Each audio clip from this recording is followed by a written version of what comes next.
Support for this podcast comes from iTube.net. iTube is optometry's leading source for high-quality optometric videos, educational series, spotlights, and more.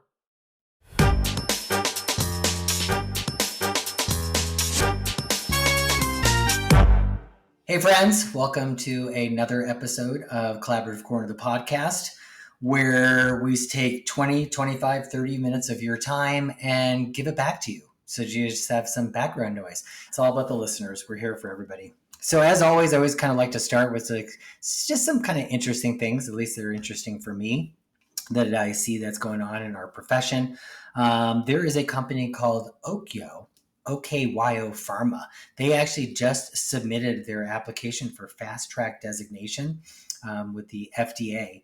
Now, fast track obviously was developed to expedite the development and review of drugs with to have serious conditions lacking any FDA approved drug out there. So one of those is the fact that we don't really have anything for neuropathic pain. And for those keeping track at home, there's almost a new condition. They've redefined neuropathic pain as chronic ocular surface pain, or COSP, COSP. So this company basically believes that they can address the needs of patients suffering from COSP.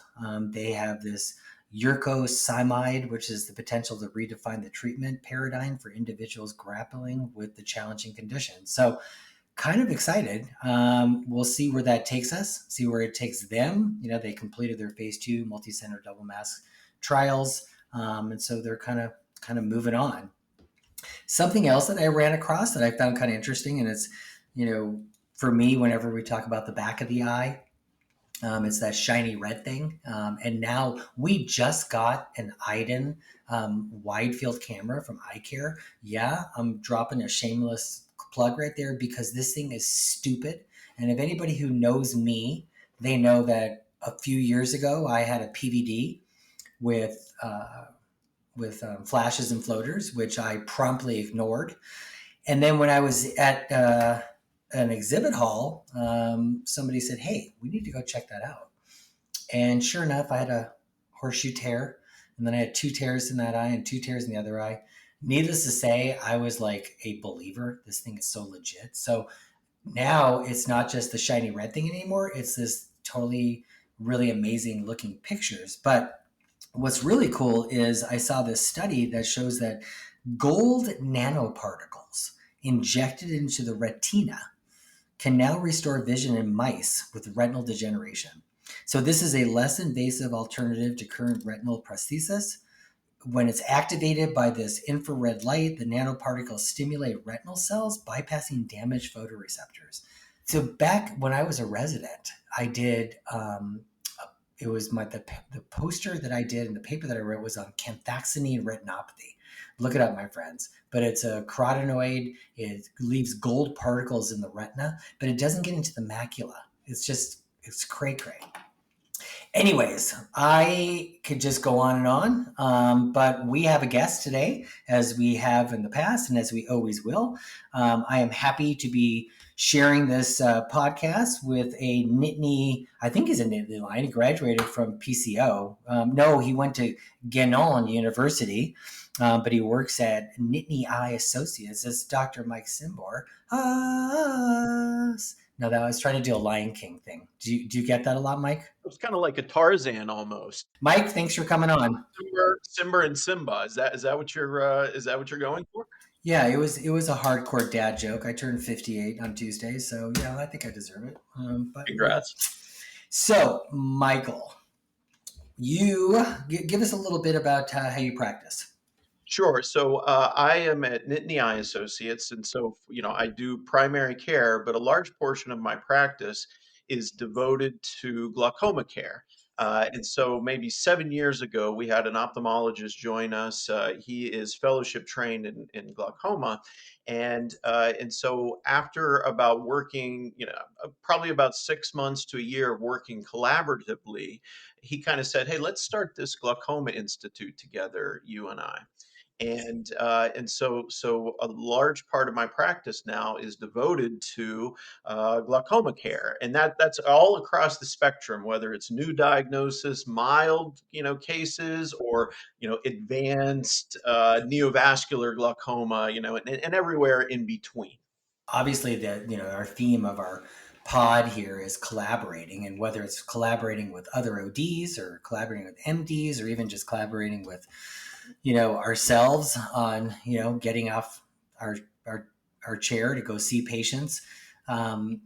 It's interesting to me. Glaucoma is one of those conditions where I feel it's so subjective, but I also feel it's also one of those conditions where if you don't diagnose it, then you set a patient on a path that we don't want to go. So, what are some of the things that you particularly look at when you're making the diagnosis of glaucoma?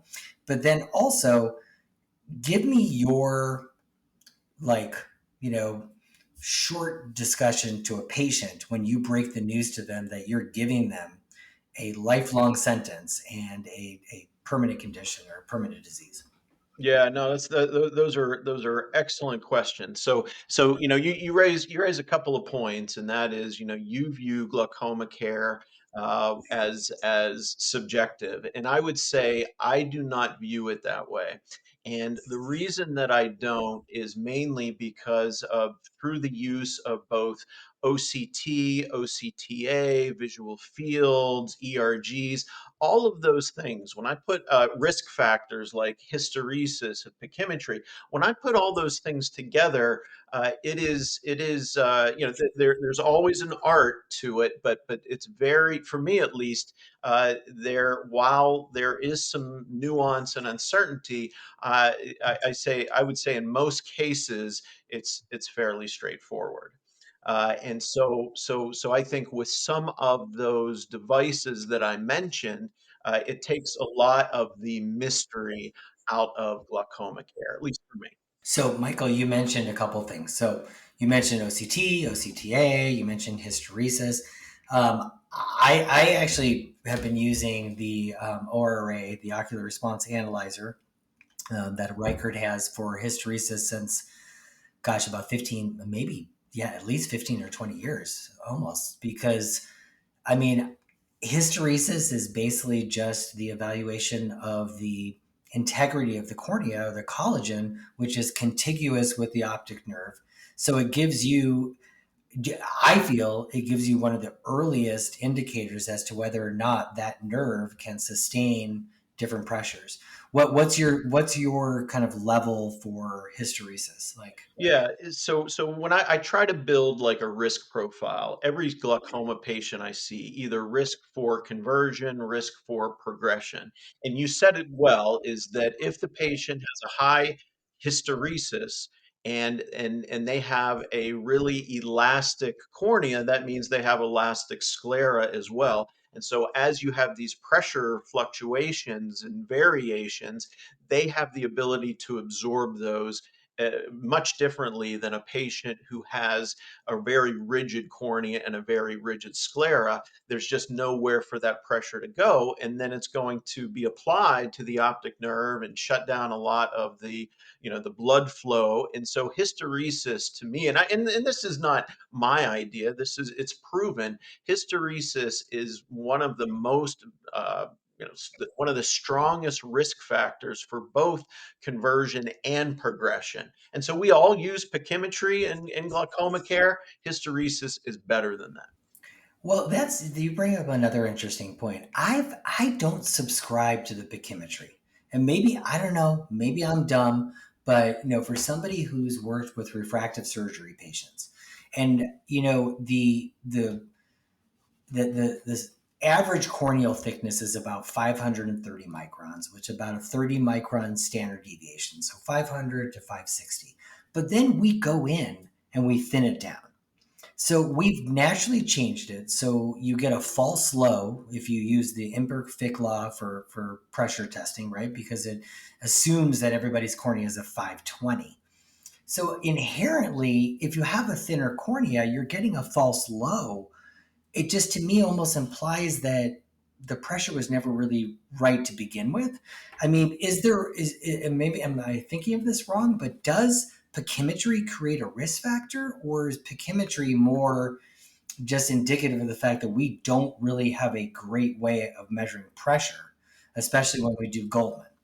Yeah, no, that's a fair point, and I like the way that you kind of set it up. And the nice thing about the ORA is it takes, it's a corneal compensated, so it kind of takes that out. So a lot of times when I'm getting referrals from other doctors, their highest pressure might be 18, and they're thinking low tension glaucoma, but my ORA will read a 24 in that exact same patient. And so I think what you're getting at is a fundamental question. Is it the thin packs that cause us to read the pressure incorrectly, or is the thin pack inherently a risk factor? There's good research that suggests both of those things are true.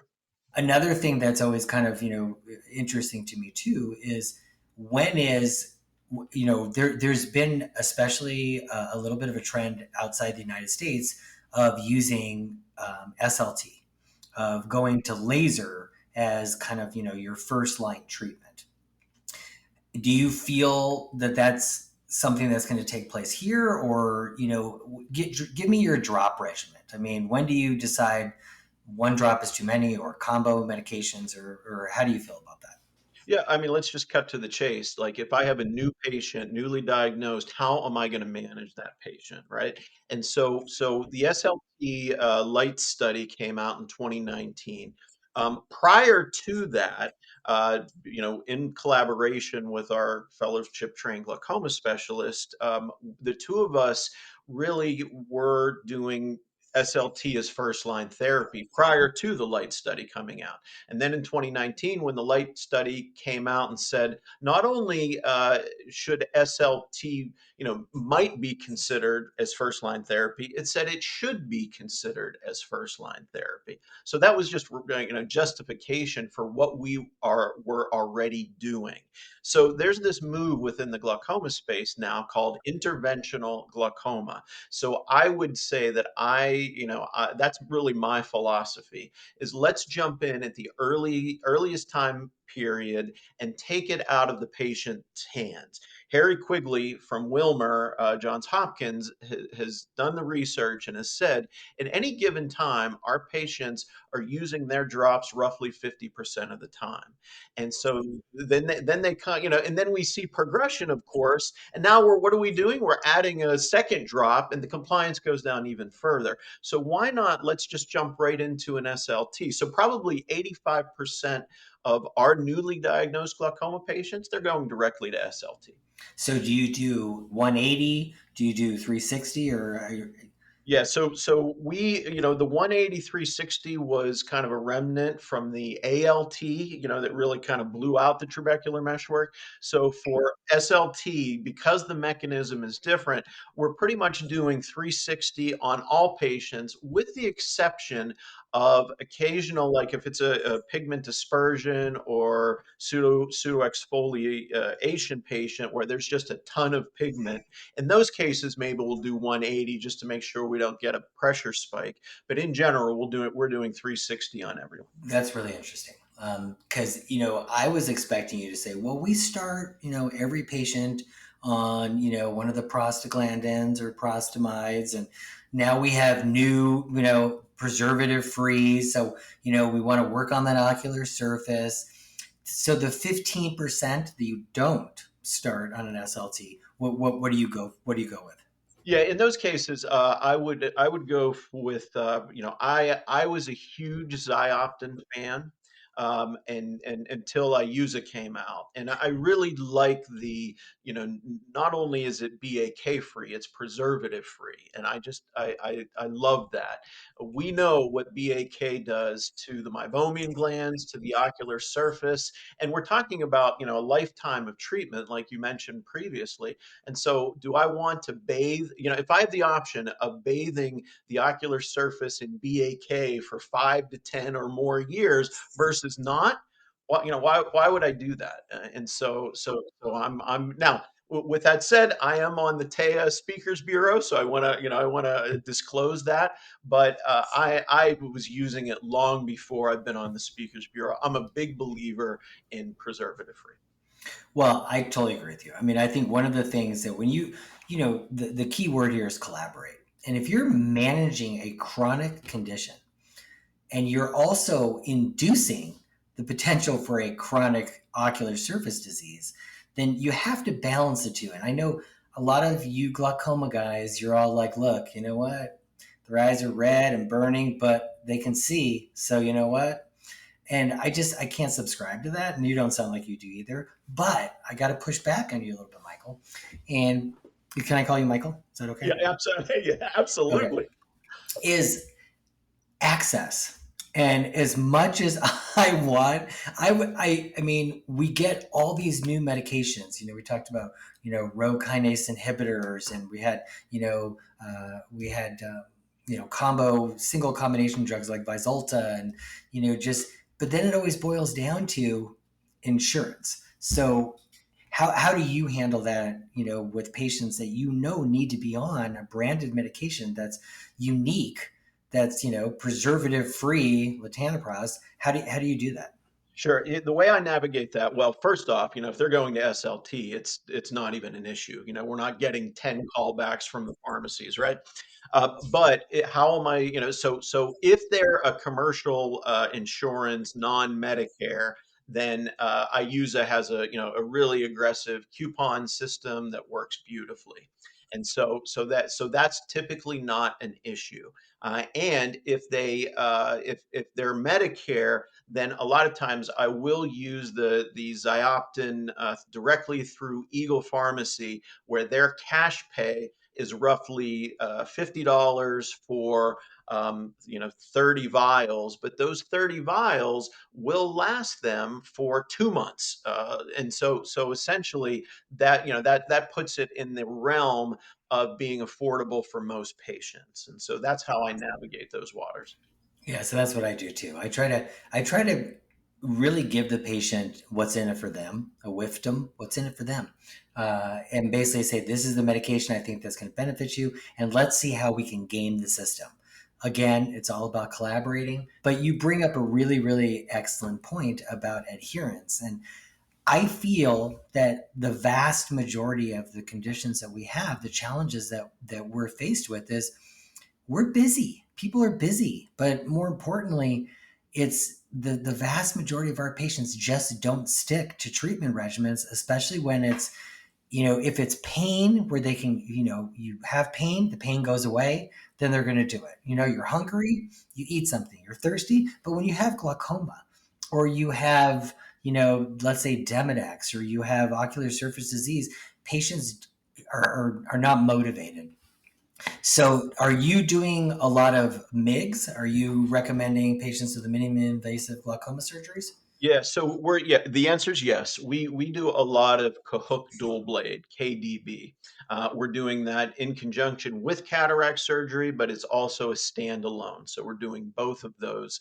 We're doing it with cataract surgery, but also without. So that's probably our number one MIGS. Not the only MIGS that we do, but our number one for sure. Yeah.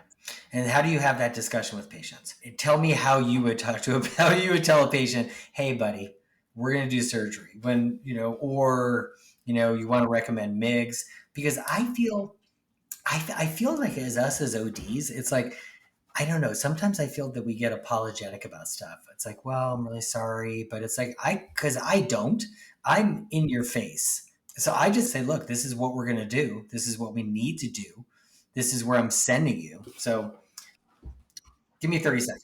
I couldn't agree with you more. In fact, you had asked me a question before about SLT. So let's just briefly, to have that discussion, because I talk to so many doctors who say, hey, I have the SLT discussion, but, maybe 10% of my patients are getting SLT. And I said, well, that's funny because 85%. So when I have the SLT discussion, we say, well, there's two real options for us. One is SLT laser. It's an in-office minor laser procedure that's going to lower your pressure, or we can do eye drops. Inherently, they automatically think that eye drops are less invasive, less risk. However, the light study was really clear. There were 5 times fewer adverse events in the SLT group. So I tell my patients that I say, why, if they say I want drops, why do you say that? Well, because it's fewer side effects. Actually, the number one study says that it's much more risky to do eye drops. And I've seen all the complications, and I completely agree with that. And they say, oh, okay, well then let's do the laser. So that's part of the discussion there. When it comes to Cahook dual blade, if they have a narrow angle as well, and if they have visually significant cataracts, then I'm saying, all right, Mrs. Jones, you've got cataracts. We're going to go ahead and do cataract surgery on you. And while we're in there, we're going to do an additional maneuver called KDB. And then I kind of explain how the eye makes fluid in one area and it drains in another through the circular filter. And what we're going to do is remove part of that circular filter. We're going to remove roughly 3 to 4 clock hours. And the nice thing is that it barely increases your risk. But the great thing is that it's going to reduce your pressure for roughly 3 to 6 years. And so it's going to be a really, really good thing. And we get very, very little pushback when it comes to that kind of conversation. So you're talking about a goniotomy? I am, yeah. So the Cahook dual blade goniotomy procedure. Is that a specific company or is it just Yeah, it is. any? It is. It's a blade made by New World Medical, and it was Dr. Cahook, of prominent glaucoma specialist, invented it. But it's just a beautiful, very slick procedure that after the cataract was removed, and this takes an addition, maybe an additional a minute of surgical time to just make a sweep across the trabecular meshwork. So it's very straightforward, very simple, very low risk. And the 6-year data recently came out and said, it lowered pressure roughly 30% over a 6-year period. So it's very, very, very good procedure. Are there any newer things coming out that you're excited about? I mean, are you excited about sustained release? Because I'm going to be honest, I kind of feel the same thing you're feeling. I'm kind of smelling what you're stepping in. Is we need to take glaucoma away from patients, putting drops in that they're not doing, and somehow manage this without them knowing that it's being managed. Exactly. We are preaching to the choir, you and I, in this. Hallelujah. Amen. That's right. Let's take it out of the patient's hands. So I like sustained release in a couple of different levels. We've been doing Durista in our practice for roughly a year, and it is good. It's not great. There are some limitations. The next generation, I think, travoprost implant looks pretty compelling. I don't like the idea of that much gear, in leaving that much gear in the eye. But I am a fan of sustained release, but it needs to last longer. It needs to be, simple. It needs to be, something that optometry can get involved in not only managing but doing. And so, yeah, I'm a fan of sustained release. The first generation Durista is good. Whether or not the iDose TR, I think it's called, is considered second generation or not, but we're moving in the right direction by taking it out of the patient's hands. Do you think though that by going away from drops that we're kind of taking glaucoma care away from the optometry practice? So I heard a stat recently that said only about 10% of all patients that have glaucoma have had an SLT. So I think as you know, what we have 11 states now that allow optometrists the use of lasers. Optometry is going to be the one to increase that percentage. Why? There's just, ophthalmologists are just, they can't keep up with the demand. Optometrists, are having trouble keeping up with the demand. But at least as more and more states allow optometrists the use of SLT laser, that is going to have a profound effect on the blindness curve across the United States. And so I love what our optometric colleagues are doing in those states that allow SLT laser. And so I think optometry is going to be leading the charge on this SLT as first line therapy. Yeah, I mean, there's definitely more of us, even though there's even more schools coming, but there's less ophthalmologists out there. So, what do you think about AI? I mean, my next big thing that I'm really excited about is the AI technology in and around evaluating the optic nerve and risk assessment. Because if we circle back to the very beginning, when I said to you that I find it subjective, the scary thing for me is that I worry that it's like I'm looking at an OCT or I'm looking at an optic nerve, I'm looking at pressures, and I'm like, maybe I'm wrong. But to have, that artificial intelligence behind it, and I think Microsoft is working on a program and some other companies, that's something I feel really will benefit us professionally. Yeah, I think we're really close to that. In fact, I know TopCon is working on that. Combining like OCT with photography, with IOP, and then generating like a glaucoma risk score. With the aid of AI. So hey, whatever allows us as optometrists to make the diagnosis earlier, I think and it's good for patient care. It's good for the profession. And so like I think AI, those kind of tools are good. Good for us. Yeah, that's awesome. So, you've kind of made the excellent point, just and hopefully our listener out there heard it, is that even you need to align yourself with a group, whether it be an optometrist who works with an ophthalmologist like yourself or an ophthalmology group that has your same philosophy. It shouldn't be, well, I'd like to do SLT more in my patients, but every time I refer him to the glaucoma guy, he won't do it. So you know what? Find a different glaucoma guy. Find a different guy. Yeah, Yeah, I or mean, yeah. that's co-management 101. Michael, I appreciate your time. You are a wealth of wisdom, and I'm pretty excited about getting our patients a little bit less dependent on their glaucoma drops and more adherent to doing some newer treatments. So Thank you, Mark. Thank you for the opportunity. Always enjoy what you do in this space. again, thank you for the compliments. I'm really, really digging this. So, hey, everybody, join us next time for another Collaborative Corner, the podcast, where, you know what, we spatter a little bit about optometry and then just kind of riff. So, everybody, take care. Thanks for joining.